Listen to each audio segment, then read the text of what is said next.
Olá, você passeia agora pelo novo estúdio do TJ PUC, direto da Cave do Campus 1 da PUC Campinas. O TJ é produzido pelos alunos do curso de jornalismo da PUC. Bom dia, eu sou Eloá Dias. Eu sou o Rafael Paiva, são 10 horas e 53 minutos em Campinas. E eu e o Rafael vamos apresentar essa edição do TJ, não é mesmo, Rafa? É isso, Eloá. Na edição de hoje vocês conferem a importância da atenção e respeito no trânsito para salvar vidas. Vamos mostrar também os bastidores do ensaio da Orquestra de Campinas. E a discussão da escala 6x1 ganha fôlego. E vamos mostrar também as notícias do esporte. Fica com a gente, o TJ está no ar.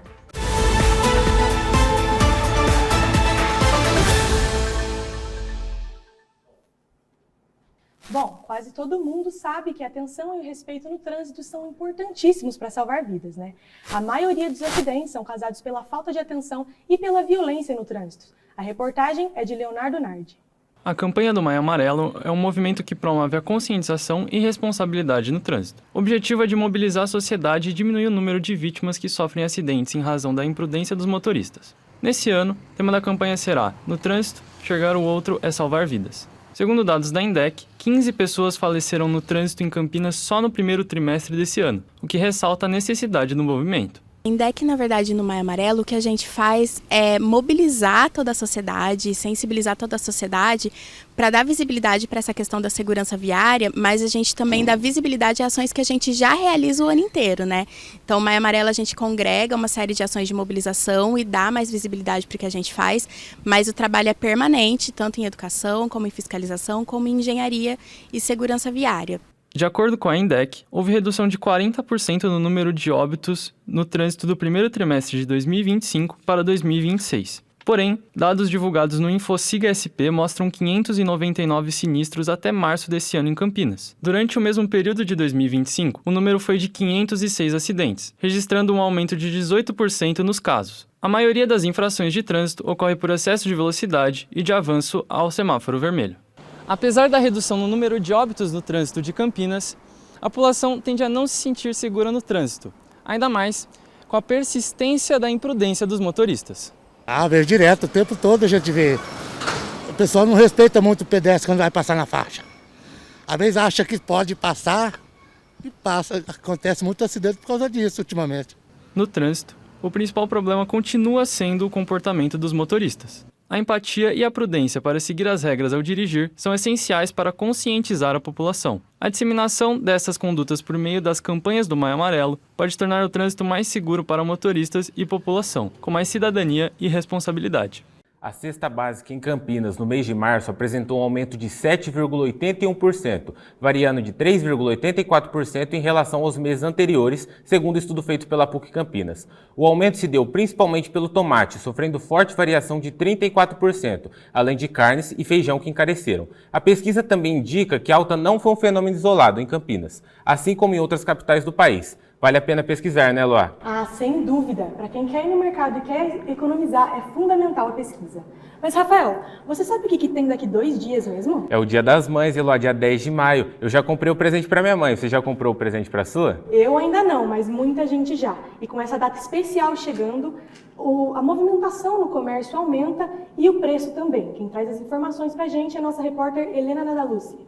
O Dia das Mães é a segunda data mais esperada de vendas pelo comércio, ficando atrás somente do Natal. No ano passado, o comércio de Campinas faturou 279 milhões e 900 mil, de acordo com os dados da Associação Comercial da cidade. Para 2026, é esperado que esse valor suba 5,6% nas compras do Dia das Mães, contra 4,5% de 2025. Cerca de 288 milhões e mil reais. O comércio online é uma das grandes opções para os consumidores. A projeção para e-commerce em 2026 no Brasil é faturar 15 bilhões de reais, um aumento de 14% em relação a 2025. Bom, a gente vai para um breve intervalo e na volta falamos sobre as dicas de quem precisa tirar o título eleitoral. E ao vivo a gente conversa com Gabriel Quadro sobre a escala 6x1. É rapidinho, a gente volta logo.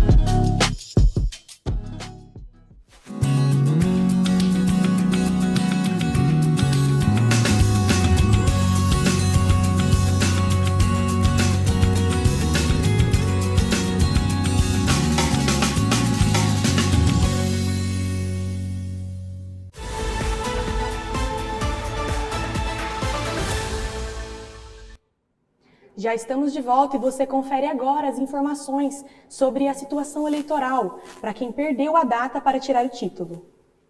Logo após a data limite de regularização do título de eleitor, muitas pessoas perguntam: o que acontece já que eu não tirei meu título? Eu pago alguma multa? Qual que é o valor dessa multa? Entenda quais são as consequências para quem perdeu o prazo com a Justiça Eleitoral.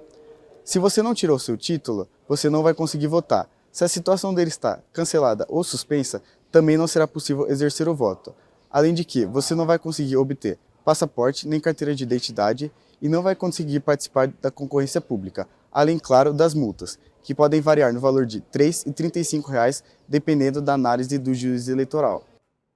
Segundo pesquisa divulgada pelo Datafolha, dia 18 de abril, 67% dos brasileiros têm dívidas financeiras. Entre eles, 21% afirmaram estar com parcelas em atraso. O levantamento mostra que cartão de crédito, empréstimos e financiamentos estão entre as principais formas de endividamento da população. Vamos falar agora sobre a programação do Centro de Cultura e Arte de Campinas para o mês de maio. Quem dá mais detalhes para a gente é o nosso repórter Giovanni Gasparini. Com uma programação intensa no mês de maio, o Centro de Cultura e Arte da PUC Campinas oferece diversas atividades aos seus estudantes. Sempre de segunda a quinta, o Centro de Cultura oferece atividades como canto coral, ensaio de bateria, teatro e dança. Para mais informações, consulte o site puccampinas.edu.br/cca. Para quem já é aluno da PUC Campinas, o Centro de Cultura se localiza no prédio Tamurá, ao lado da praça de alimentação. Giovanni Gasparini, de Campinas. O fim da escala 6x1 e a redução da jornada semanal para 40 horas voltaram para debate nacional. Para conversar sobre esse tema, vamos ao vivo com o repórter Gabriel Quadros, que tem mais informações. Gabriel, qual capítulo que a escala 6x1 está, hein? Bom dia, Rafael. Bom dia, Eloá. A Comissão de Constituição e Justiça aprovou o projeto de lei que pretende acabar com a escala 6x1 e reduzir a jornada semanal para 40 horas sem redução salarial. A PEC agora tramita em comissão especial e, segundo o cronograma, a votação pode acontecer até o dia 28 de maio. Um estudo realizado pelo Sindicato do Comércio de Campinas aponta que o fim da escala pode gerar impactos no setor. O estudo, segundo o sindicato, o custo extra para manter o atual padrão de atendimento chegaria até 416 milhões de reais por ano somente em Campinas. O sindicato também estima que seriam necessárias 10,7 mil novas contratações para compensar a redução da carga horária e alerta que os pequenos negócios seriam os mais afetados. Entre as possíveis consequências estão as reduções dos horários de funcionamento, as demissões e os repasses dos custos ao consumidor. Mas os dados divulgados são contestados por economistas. O economista José Ruas, por exemplo, presidente do Instituto de Pesquisa e Estudos Sociais e Econômicos, afirma que o estudo usa um salário médio inflado ao incluir cargos de gestão. Segundo ele, o impacto real para os comércios ficaria em torno de 1,5% a 2%. Volto com vocês, Gabriel Quadros, de Campinas.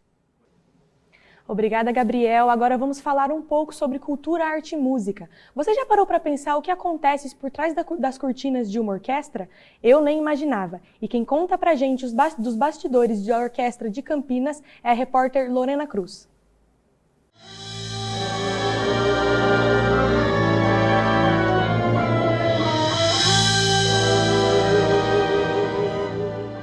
Antes das luzes se acenderem e dos aplausos tomarem conta da plateia, existe um trabalho intenso que quase ninguém vê. Você já parou para pensar no que acontece antes do espetáculo e o trabalho necessário para garantir que tudo esteja em harmonia?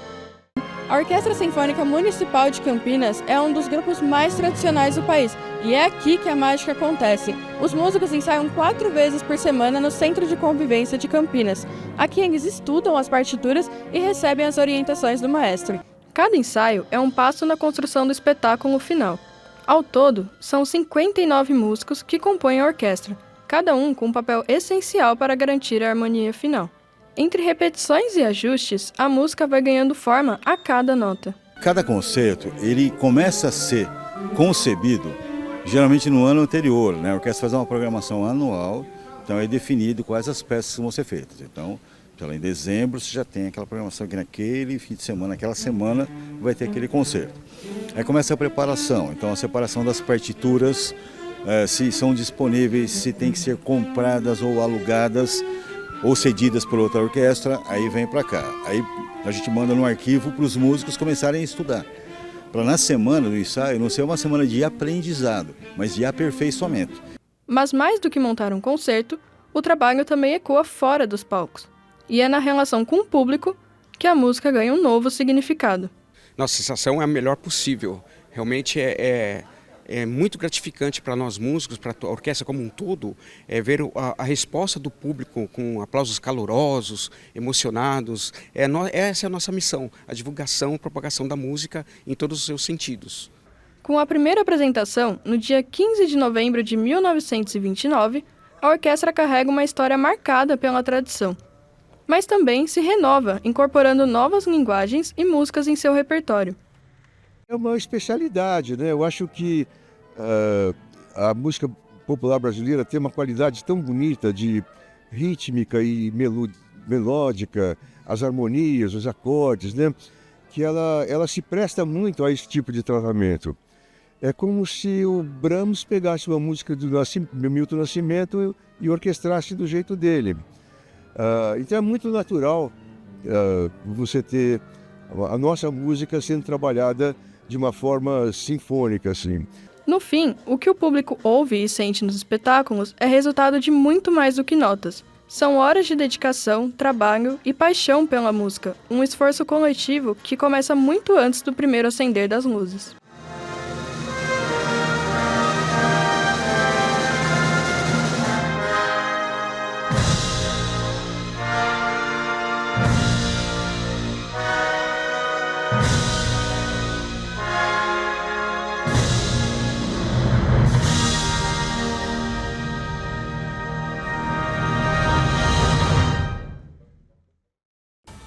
Que legal essa reportagem, hein? E depois do intervalo a gente volta para falar de esporte. É isso, Eloá. A gente volta daqui a pouco.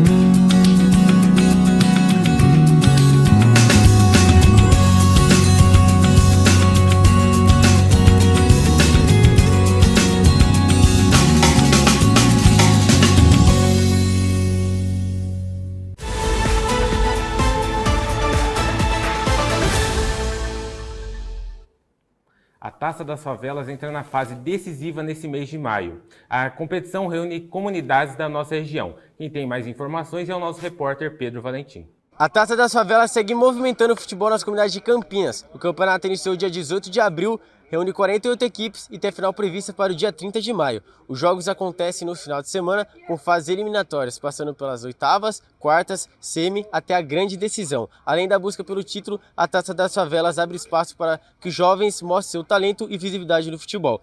Pedro Valentim, de Campinas. E com esse clima de futebol, já sabe o que está se aproximando, né, Eloá? Sim, Rafa, e tem como esquecer aquele clima de Copa do Mundo, com todo mundo reunido para assistir os jogos? E você já sabe as datas? Porque o comércio pode acabar sendo afetado por eles, viu? Exatamente. E é sobre isso que o nosso repórter Arthur Siriaco vai contar pra gente ao vivo. Bom dia, Arthur. Conta os detalhes para nós. Bom dia, Rafael. Bom dia, Eloá. Segundo o pesquisador Datafolha, o desinteresse dos brasileiros pela Copa do Mundo bateu recorde negativo, com 54%, ultrapassando os números de 2018 na Rússia, quando se teve 53% do desinteresse. Os números se devem ao inconstante ciclo da seleção brasileira. O time de Carlo Ancelotti figurou na 5ª colocação, pior da história do Brasil em uma única edição de eliminatórias da Copa do Mundo. No próximo dia 18, o treinador italiano fará a convocação final para a competição contendo o nome de 26 atletas, que terá início no dia 11 de junho, mas a seleção brasileira só jogará o primeiro jogo no dia 13, contra a seleção marroquina. Os torcedores ainda têm os olhos atentos na recuperação muscular, degrau 4, do atleta Estevão, que foi o principal nome de destaque nas partidas da seleção brasileira no último ano. O tratamento é considerado muito difícil devido ao curto período de tempo até o início da Copa. Com os cortes de Rodrigo e Militão e o possível corte de Estevão, o nome do Neymar volta a figurar entre os torcedores. Volto com vocês do estúdio, Arthur Siriaco de Campinas. E o esporte não para aqui no TJ, pessoal. Aqui no nosso estúdio está a nossa editora, Camille Valente. Olá, Camille, tudo bem? Bom dia, Rafael, tudo bem? Bom dia para nossa audiência também. Bom, hoje a gente vai falar sobre uma coisa muito importante, o esporte na vida das crianças. Muita gente acha que o esporte, ele só é algo para gastar energia, mas vai muito mais além disso. Ele também melhora o desenvolvimento social, emocional e físico das crianças. Alguns esportes que o seu filho pode fazer para ter mais desenvolvimento são natação, basquete, futebol, ginásticas, vôlei, lutas, handball, atletismo, danças e ciclismo. Além disso, o esporte impacta positivamente o cérebro das crianças. Durante a atividade física, o corpo ele libera substâncias que melhoram a concentração e raciocínio lógico, favorecendo até o desempenho escolar. De acordo com a pesquisa da OMS, 20% das crianças praticam esportes, mas 80% não praticam. As crianças que praticam esportes tendem a desenvolver mais disciplina, foco e desenvolver melhores resoluções de problemas. Também, de acordo com a OMS, crianças que praticam esportes têm chance de menos de 20% a 30% de desenvolver doenças crônicas, ansiedade, depressão e outras doenças. Porém, as crianças que não praticam, o valor aumenta de 20% a 30%. Outro ponto importante é o desenvolvimento social e emocional. As crianças que praticam esporte tiveram uma melhora de 65% na questão social e 35% que não praticam tiveram uma piora ou mantiveram no mesmo nível. Ao participar dos esportes, as crianças elas desenvolvem trabalho em grupo, respeito às regras e como lidar com vitórias e frustrações do dia a dia. Além disso, o esporte também promove um incentivo de vida ativa ao longo dos anos.